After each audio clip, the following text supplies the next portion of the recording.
Good morning. स्वागत है आपका AS HDD 61 पर। हम लोगों ने पिछले वीडियो में देखा कि जीन पियाजे के सिद्धांत को देखे, जीन पियाजे का संज्ञानात्मक विकास का सिद्धांत। आज हम लोग देख लेते हैं नैतिक विकास का सिद्धांत कोहलबर्ग का। इस नैतिक विकास के सिद्धांत में क्वेश्चन जो है हमेशा जो है कि शिक्षक भर्ती परीक्षा से जो है कि हमेशा पूछते रहते हैं। हमेशा 5-6 क्वेश्चन जो है कि हर टॉपिक में पूछते रहते हैं, चाहे सीटेट के साइकोलॉजी वाले पर्सन हो, चाहे सीटेट के जो है कि किसी भी हिंदी वगैरह हो, किसी भी पर्सन को जो है कि जोड़ देता है। तो हम लोग देखते हैं कि कोहलबर्ग का नैतिक विकास का सिद्धांत।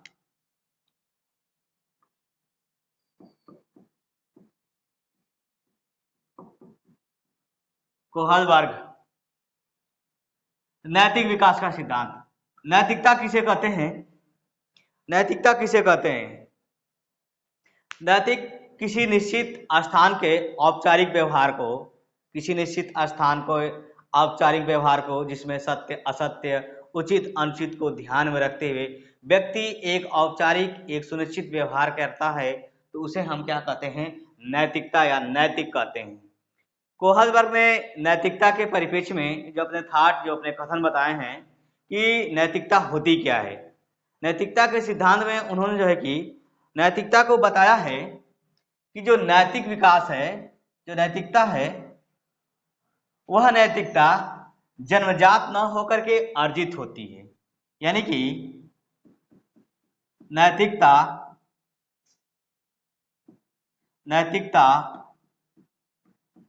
जन्मजात न होकर क्या होती है? अर्जित होती है। नैतिकता जन्मजात न होकर के अर्जित होती है। एक बात। दूसरी बात उन्होंने बताया कि नैतिकता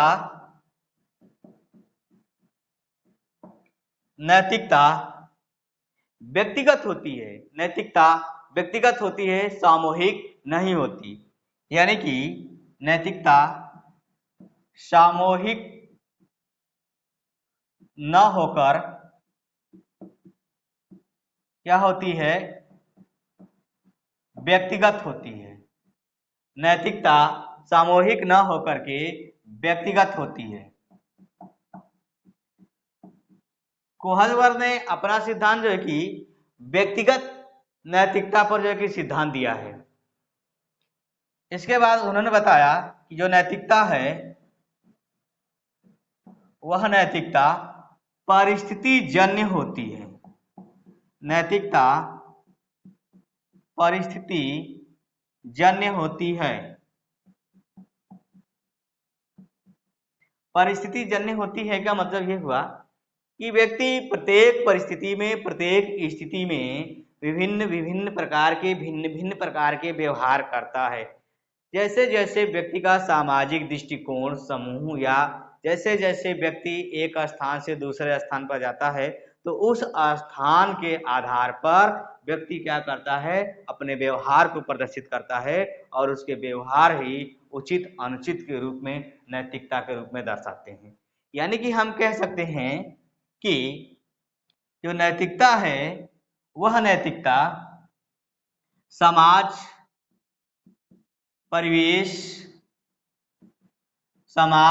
परिवेश या जो भी वातावरण है, समाज परिवेश या वातावरण की उचित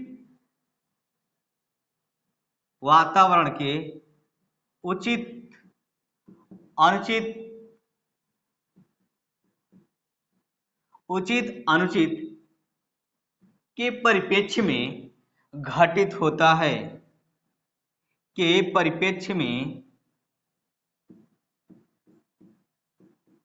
घटित होता है। यानी जो व्यक्ति की स्थिति होगी, जैसी भी व्यक्ति की परिस्थिति होती है, जैसे ही वातावरण में आता है, उस वातावरण के अनुरूप व्यक्ति अपने व्यवहार को प्रदर्शित करता है। यदि उस वातावरण से अच्छे से प्रभावित होगा, वहाँ के समाज के, वहाँ के लोगों के द्वारा, तो उसकी जो व्यवहार करने की प्रवृत्ति होती है अच्छी होती है।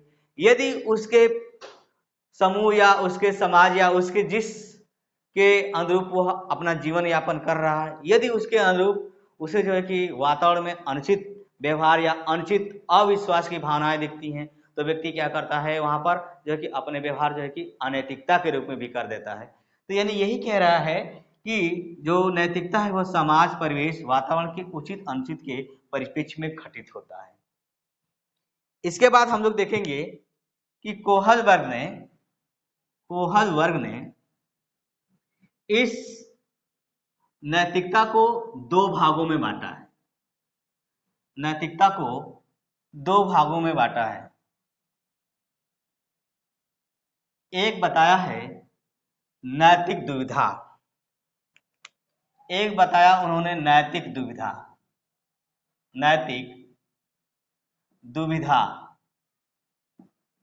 और एक बताया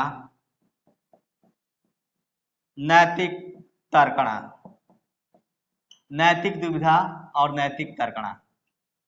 ये नैतिक दुविधा क्या है?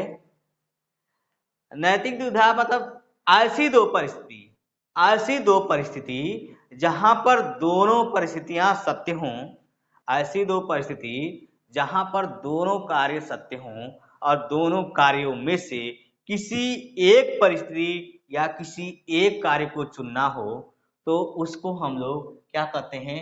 नैतिक दुविधा कहते हैं। जैसे अब लिखते हैं कि ऐसी दो परिस्थिति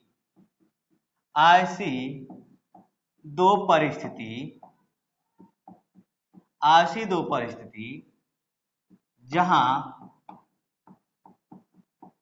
दोनों कार्य या परिस्थिति सत्य हो। ऐसी दो परिस्थिति जहां दोनों कार्य सत्य हो और दोनों में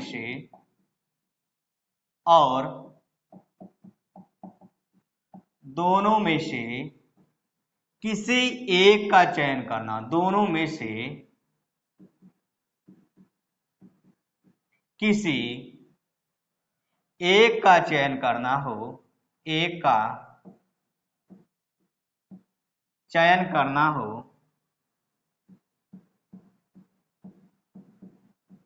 तो उसे नैतिक दुविधा कहते हैं। उसे नैतिक दुविधा कहते हैं। ऐसी दो परिस्थिति जहां दोनों कार्य सत्य हों और दोनों में से किसी एक का चयन करना हो, उसे नैतिक दुविधा कहते हैं। जैसे यदि मान लीजिए आपके घर कोई मेहमान आता है, और आपके घर कोई मेहमान आता है, कोई गेस्ट पहली बार आता है और वह गेस्ट आपके लिए इम्पोर्टेंट हो, और उस वक्त उनको पानी वगैरह पीने के लिए घर में कोई बिस्किट या कोई मीठा ना हो, तो आपके पिताजी कहते हैं कि आप बेटा चले जाओ मार्केट, जल्दी से जो है कि चले जाओ दुकान या मार्केट, जल्दी से जो है कि कुछ लेकर आओ, इन मेहमान को दे दिया जाए। तो आप क्या करते हैं? घर से तुरंत निकलते हैं। जैसे ही घर से निकलते ही रास्ते पर जो है कि आपके अध्यापक मिल जाते हैं और आपसे कहते हैं कि बेटा मैं स्कूल की चाबी भूल गया हूँ, स्कूल की चाबी ले जा करके चपरासी के दे आओ, क्योंकि बच्चे गेट पर खड़े हैं, ताकि गेट का दरवाजा खुल जाए और बच्चे जो है कि अंदर जाएंगे, स्कूल के अंदर जा सकेंगे। तो आप जो है कि यह अपने दिमाग में यह सोचते हैं कि सबसे जरूरी क्या है कि वहां घर पे मेहमान बैठे हैं, यदि मैं जल्दी से नहीं पहुंचा जो है कि मेहमानों के स्वागत के लिए, तो पिताजी हमें डांटेंगे कि कितना देर कर दिए, या मेहमान हो सकता है जा भी सकते हैं, उन्हें जरूरत होगी जाने के लिए, ज़्यादा समय नहीं दे सकते हैं। और इधर ये भी सोचते हैं कि सर ने हमारे कहा है कि स्कूल की चाबी दे करके आए, क्योंकि बच्चे गेट के पास खड़े हैं, इंतजार कर रहे हैं, ज़्यादा देर तक खड़े रहेंगे तो स्कूल का टाइम लॉस होगा। तो आप दोनों के चीज़ों को आप सोचते हैं, एक तरफ घर पे पिताजी का जो है कि बातों को मानने के लिए, एक तरफ इधर अध्यापक हैं। हम दोनों में से आप किस व्यवहार को आप चयन करेंगे, किस बात को आप बाद में करेंगे? तो दोनों चीज़ें आपकी ये दुविधा की हो जाती हैं, दुविधा उत्पन्न हो जाती है। मतलब कि यही कहता है कि ऐसी दो परिस्थिति जहां दोनों कार्य क्या हो, सत्य हो, और दोनों में से किसी एक का चयन करना हो, उसे नैतिक दुविधा कहते हैं। या तो आप अध्यापक की बात माने, या तो आप जो है कि घर के पिताजी की बात माने। नैतिकता दोनों तरफ प्रदर्शित करती है। यदि आप घर पर लेट पहुंचते हैं तो पिताजी डांटते हैं, वो पिताजी आपको भला बुरा कहते हैं। यदि आप अध्यापक की बात नहीं मानते हैं तो अध्यापक आपके लिए जो है कि हे दृष्टि से देखते हैं। यानी कि इस तरह से नैतिकता दुविधा को प्रकट करता है, जहां दो बातें सत्य हों और दोनों में से किसी एक का चयन करना हो, उसे कहते हैं नैतिक दुविधा। आप देख लेते हैं नैतिक तर्कणा। नैतिक तर्कणा क्या है? ऐसी दो परिस्थिति जहां पर दो में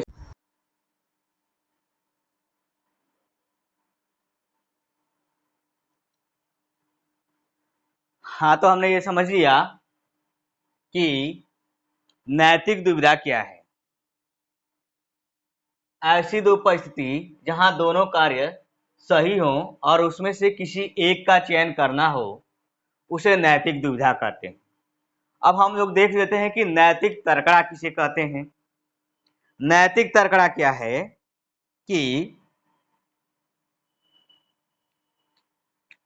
ऐसी दो परिस्थिति, कोहलबर्ग ने बताया नैतिक तर्कणा कि ऐसी दो परिस्थिति,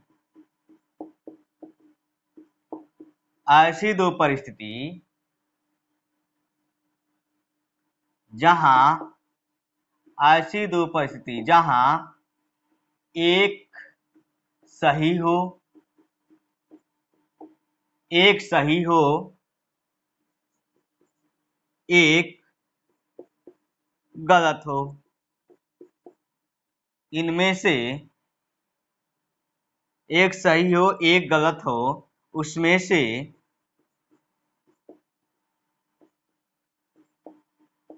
किसी एक का चयन करना हो, किसी एक का चयन करना हो, उसे कहेंगे नैतिक तर्कणा। चयन करना हो उसे नैतिक तर्कणा कहते हैं, उसे नैतिक तर्कणा कहते हैं। यानी कि ऐसी दो परिस्थिति, ऐसी दो परिस्थिति जहां एक सही हो और एक सही हो और एक क्या हो, गलत हो, उसमें से किसी एक का चयन करना ही नैतिक तर्कणा कहलाता है। जैसे मान लीजिए कि आपके दोस्त ने आपसे पैसे मांग लिए। किसी इमरजेंसी के लिए आपके दोस्त ने बोला कि मुझे 500 रुपये दे दीजिए, और उस दिन आपके पास पैसा न हो, तो यदि आप सोचें कि पैसा मेरे पास नहीं है तो मैं अपने दोस्त को कहाँ से दूं, इसे ना नहीं करूंगा, यदि ना करूंगा तो मेरा दोस्त नाराज हो जाएगा, तो चलिए हम घर में किसी से, पापा से या किसी से मांग कर दे देते हैं। फिर आप ये सोचते हैं कि यदि हम पापा से लेते हैं तो अभी पापा से कल ही पैसे लिए थे जो आज मेरे पास नहीं है, सब यूज हो गए, तो यदि उनसे मांगता हूं तो वो जवाब करेंगे कि कल ही दिए थे तो कहाँ से दें। तो आप उस स्थिति में सोचते हैं कि चलिए घर में पापा के जेब से निकाल लेते हैं, दोस्त को दे देंगे, जब दोस्त हमें दे देगा पैसा तो फिर पापा के जेब में रख देंगे। यानी कि एक तरह से चोरी करने की स्थिति सोच रहे हैं, और उधर दोस्त की मदद करना सोच रहे हैं, और उधर आप पापा से मांगना भी नहीं चाहते, और मांगने पर आप ये सोच रहे हैं कि हमें मिलेगा नहीं, और नहीं मिलेगा तो हम दोस्त को कैसे देंगे पैसे। तो मतलब एक तरफ चोरी करने की स्थिति है कि हम पापा से पैसे चुरा लेते हैं फिर उसी में रख लेंगे, अगर चुराते वक्त पकड़ गए तो एक जो है कि उसके हिसाब से क्या हो जाएगा, गलत हो जाएगा।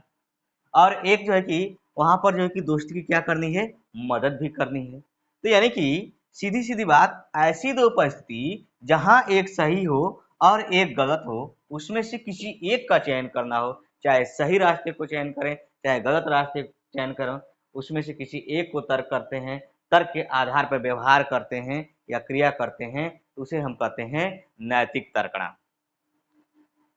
देखिए कोहलबर्ग ने ये नैतिक दुविधा और नैतिक तर्कणा किसके आधार पर दिया है, कोहलबर्ग ने अपने सिद्धांत में छोटे छोटे बच्चों के उपरांत 4 वर्ष से जो बड़े बच्चे थे, छोटे छोटे बच्चों के उपरांत कुछ काल्पनिक कहानियां रखते थे।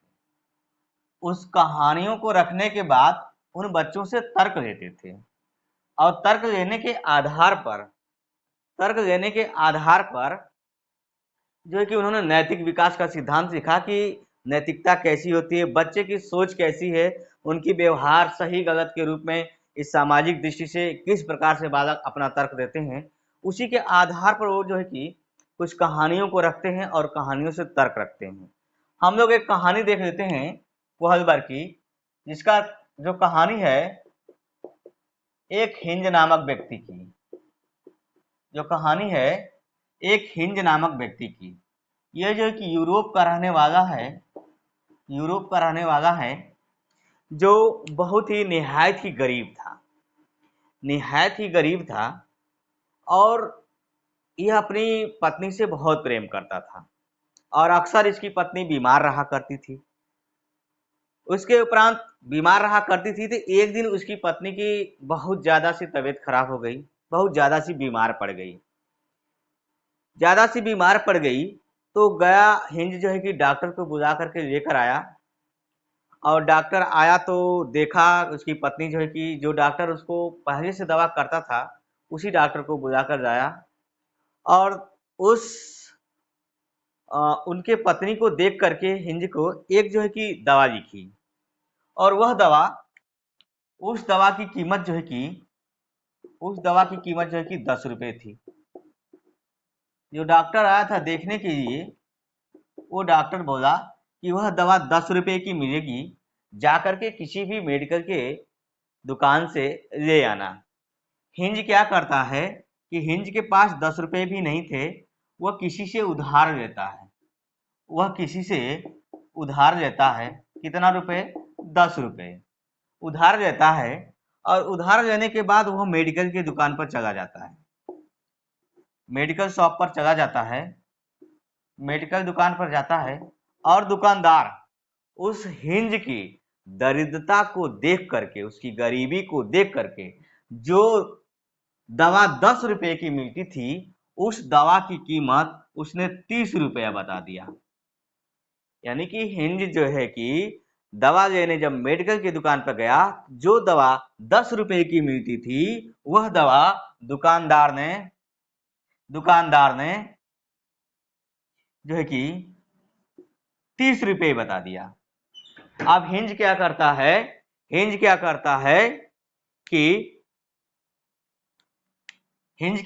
है कि दुकानदार से बहुत रिक्वेस्ट करता है और रिक्वेस्ट करने के बाद दुकानदार भी उसे जो है कि दवा नहीं देता। बार बार जो है कि हिंज जो है कि रिक्वेस्ट करता है और दुकानदार उसे दवा नहीं देता।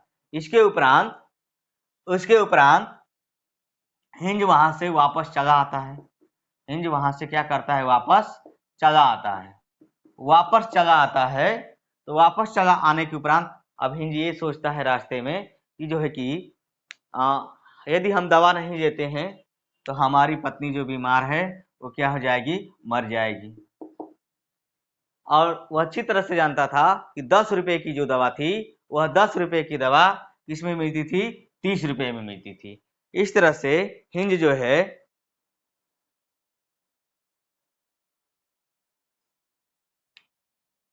वापस चला आता है। वो सोचता है दवा नहीं लेने पर उसकी जो पत्नी क्या हो जाएगी? मर जाएगी। इसके उपरांत हिंज क्या करता है कि जैसे ही रात होती है वह दुकान में पहुंचता है और दवा को क्या कर देता है? चोरी कर देता है। दवा को चोरी कर देता है और अपनी पत्नी को लाकर दे देता है और उसकी पत्नी दवा को खाती है और ठीक हो जाती है। इसके बाद जो है कि यही कहानी कोहलबर्ग उन बच्चों के बीच में सुनाते हैं जिस बच्चों पर वह नैतिक सिद्धांत का प्रयोग कर रहे थे कि बालक अपने तर्क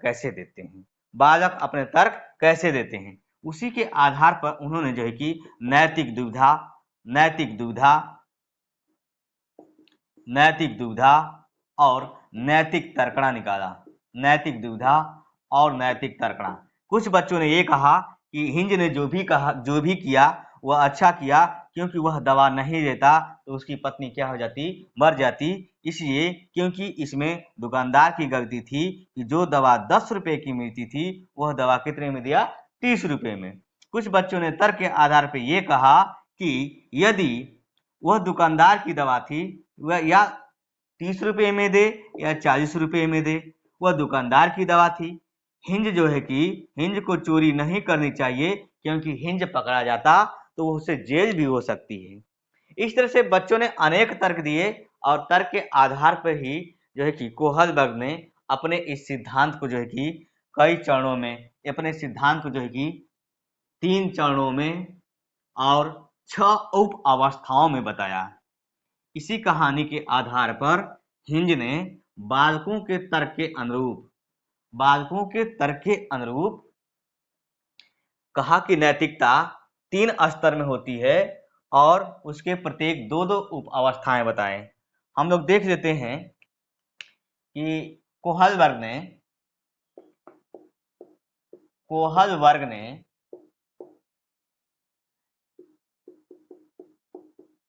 नैतिकता की 3 स्तर, नैतिक विकास के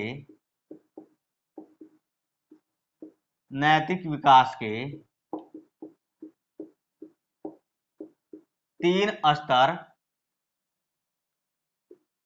और प्रत्येक के 2-2 अवस्थाएं बताई। 2-2 अवस्थाएं बताई। देख लेते हैं कौन कौन है। नंबर 1, पूर्व परंपरागत स्तर। पूर्व परंपरागत स्तर। नंबर 2, परंपरागत स्तर।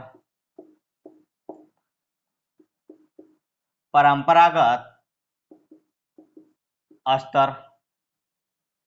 नंबर 3, उत्तर परंपरागत स्तर। उत्तर परंपरागत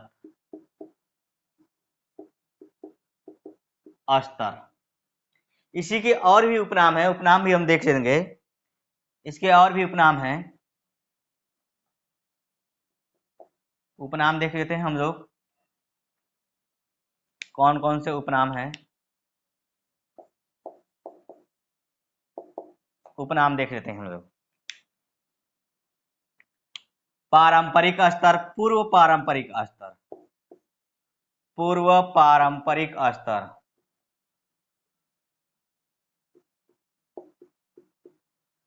पूर्व पारंपरिक स्तर। नंबर 2, पारंपरिक स्तर।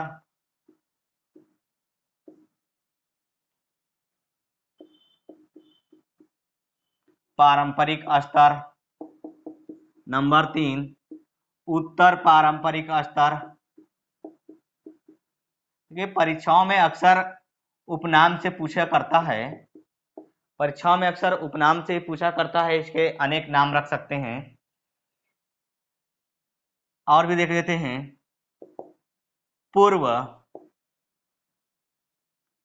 औपचारिक स्तर। पूर्व औपचारिक स्तर। नंबर 2, औपचारिक स्तर। औपचारिक स्तर। नंबर 3, उत्तर औपचारिक स्तर। उत्तर औपचारिक स्तर। और भी हम लोग देख लेते हैं, और भी इसके उपनाम क्या हैं। पूर्व रूढ़िगत स्तर। पूर्व रूढ़िगत स्तर, रूढ़िगत स्तर,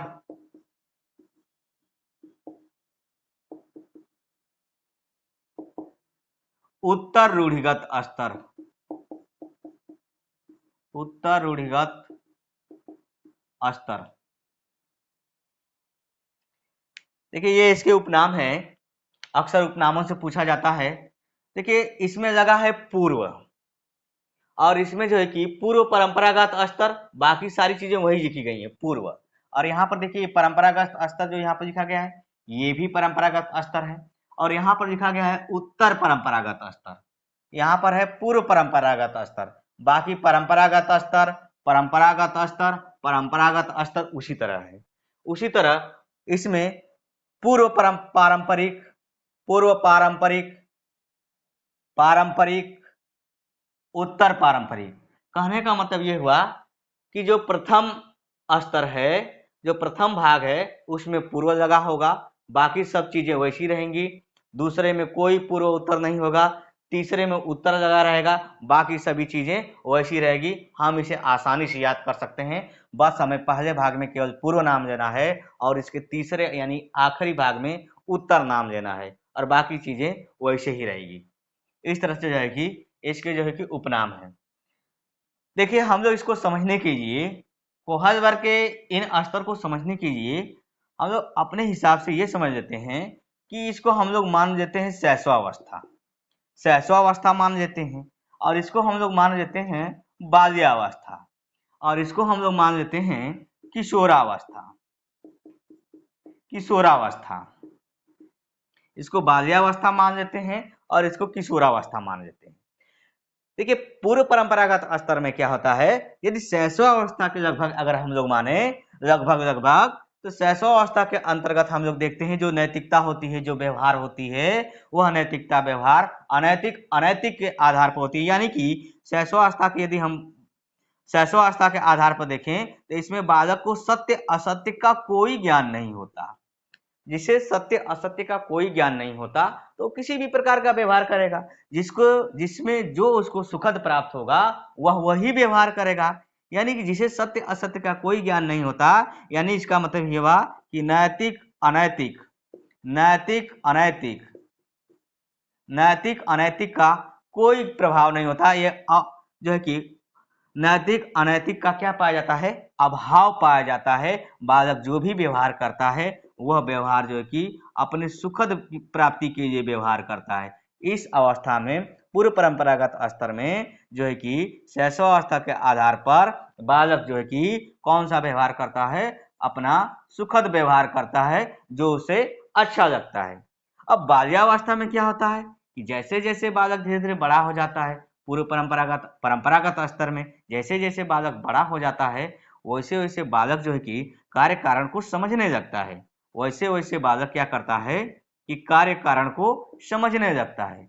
जब कार्य कारण को समझने लगता है तो नैतिक अनैतिकता में कार्य कारक को समझने लगता है, तो नैतिकता अनैतिकता में विभेद करने लगता है, सही गलत में अंतर करने लगता है। समाज में आने पर, विद्यालय में आने पर, एक दूसरे के संपर्क में आने पर वो अपने व्यवहार में परिवर्तन करता है, धीरे धीरे अमान्य व्यवहार का त्याग करता है और मान्य व्यवहार को अपनाता जाता है।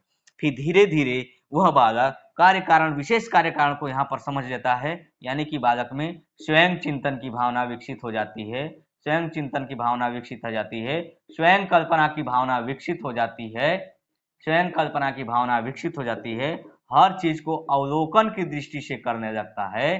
तो इसका मतलब ये हुआ कि वह नैतिक अनैतिक व्यवहार में भली भांति समझता है। वह अपने आधार पर भी समाज के नियम बनाने लगता है। समाज के जिन आदर्श मूल्यों में वह विश्वास करता है, जिन लोगों पर, उसी के आधार पर वह कार्य करता है, व्यवहार करता है, उसके साथ समायोजित होता है। नहीं तो अपने नियम के आधार पर भी समाज में अनेक नियम, अनेक धारणाएं बनाने लगता है। यानी इसके हिसाब से देखा जाए तो अनैतिकता नैतिक सुखद व्यवहार करता है। इसका मतलब इसमें जो बालक का व्यवहार होता है, जो नैतिकता होती है, वह पूर्ण रूप से किस पर निर्भर होती है, परिवार पर। इसका सबसे ज्यादा प्रभाव किसका पड़ता है, परिवार पर पड़ता है। यानी परिवार पर पड़ता है, पास पड़ोस पर पड़ता है, परिवार पर पड़ता है और पास पड़ोस पर पड़ता है। यानी कि सबसे ज्यादा प्रभाव जो है कि परिवार पर पड़ता है। इसमें जो है कि सबसे ज्यादा प्रभाव परिवार पर पड़ता है, परिवार का पड़ता है और उसके जो है कि पास पड़ोस का पड़ता है।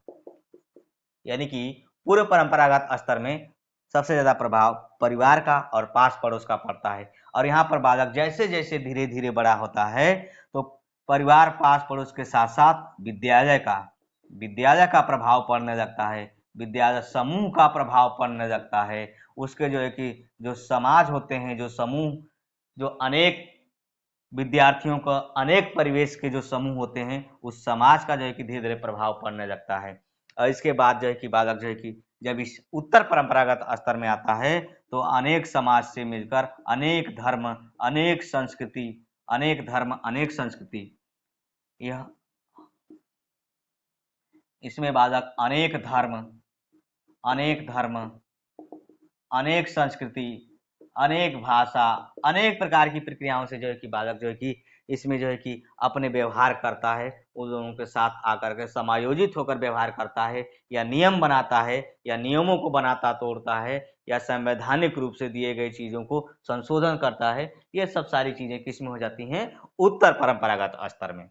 यानी कि इस तरह से जो है कि हमने बस सामान्य स्तर पर देखा कि कोहलबर्ग ने जो नैतिक विकास का जो सिद्धांत है इसको 3 स्तर में बांटा है और प्रत्येक स्तर को दो दो अवस्थाओं में बांटा है। यानी कि पूर्व परंपरागत स्तर के भी 2 स्तर, परंपरागत स्तर के भी 2 स्तर, उत्तर परंपरागत स्तर के भी 2 अवस्थाएं करके बांटा है। तो इसमें हम लोग जो है कि इसके उपनाम से जानते हैं: पूर्व पारंपरिक स्तर, औपचारिक स्तर, पूर्व रूढ़िगत स्तर, दूसरा परंपरागत स्तर या पारंपरिक स्तर या औपचारिक स्तर या रूढ़िगत स्तर, तीसरा उत्तर परंपरागत स्तर या उत्तर पारंपरिक स्तर या उत्तर औपचारिक स्तर या उत्तर रूढ़िगत स्तर।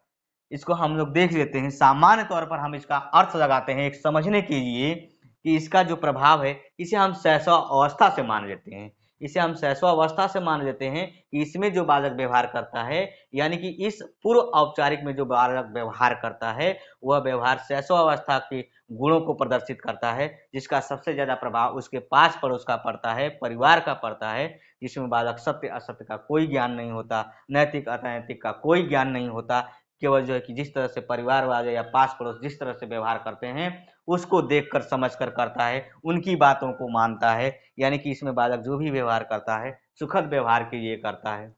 दूसरे में हम लोग देख लेते हैं कि इसे बाल्यावस्था के आधार पर रखते हैं, जिसमें कार्य कारण को समझने लगता है, विद्यालय समूह में जाने लगता है, समाज में आने लगता है। तो इस तरह से चीजें जो है कि बालक जो है कि इसके आधार पर अपने व्यवहार नैतिकता को जो है कि दर्शाता है। तीसरा, बालक में स्वयं चिंतन करने की क्षमता, मूल्यांकन करने की क्षमता, अवलोकन करने की क्षमता, भूत भविष्य की चिंता हो जाती है। तो बालक उसमें समाज में उसके आधार पर कार्य करता है। जिस समाज में विश्वास रखता है उस समाज को अपनाता है, नहीं तो उस समाज का बहिष्कार कर देता है, अपने आप नियम बनाता है, अपने आप जो है कि तर्क करके जो है कि अनैतिकता या व्यवहार को करता है। इस तरह से कोहलबर्ग के ये हम लोगों ने स्तर देखे और प्रत्येक की 2-2 उप अवस्थाएं हैं, जिसको हम लोग अगले वीडियो में देखेंगे। बस आप लोगों का प्यार दुलार इसी तरह बना रहे। पर हम लोग मिलते हैं नेक्स्ट वीडियो में, क्योंकि उस क्वेश्चन जो है कि इन स्तरों के अनुरूप और उप अवस्था के विशेषताओं के आधार पर पूछता है, तो हम लोग उसको विस्तार पूर्वक पढ़ेंगे, ताकि हमेशा सीटेट में या यूपीटेट में किसी भी शिक्षक भर्ती में आपके इस नैतिक विकास का सिद्धांत हमेशा 5-6 क्वेश्चन बनते रहे हैं। तो हम लोग इसको विस्तार रूप से पढ़ेंगे ताकि एक भी क्वेश्चन हमारा मिस ना हो सके। जो हमारी नई शिक्षा नीति के आधार पर हमारे क्वेश्चन बन रहे हैं, 2022 में बने, 21 में बने हैं, उसके आधार पर जो है कि हम लोग क्वेश्चनों को जो है कि देखते हुए चलेंगे, ताकि क्वेश्चन हमारे कहीं से मिस ना करे। इसलिए हमने वीडियो को थोड़ा लंबा बनाया है और इसको विस्तार से पढ़ते हुए चलेंगे, ताकि एक एक पॉइंट जो है कि समझते चलेंगे, ताकि कहीं से मिस ना हो सके, क्योंकि इसके क्वेश्चन हमें से 5 से 6 क्वेश्चन आते रहे हैं। तब तक के लिए धन्यवाद। हम लोग मिलते हैं नेक्स्ट वीडियो में। Thank you.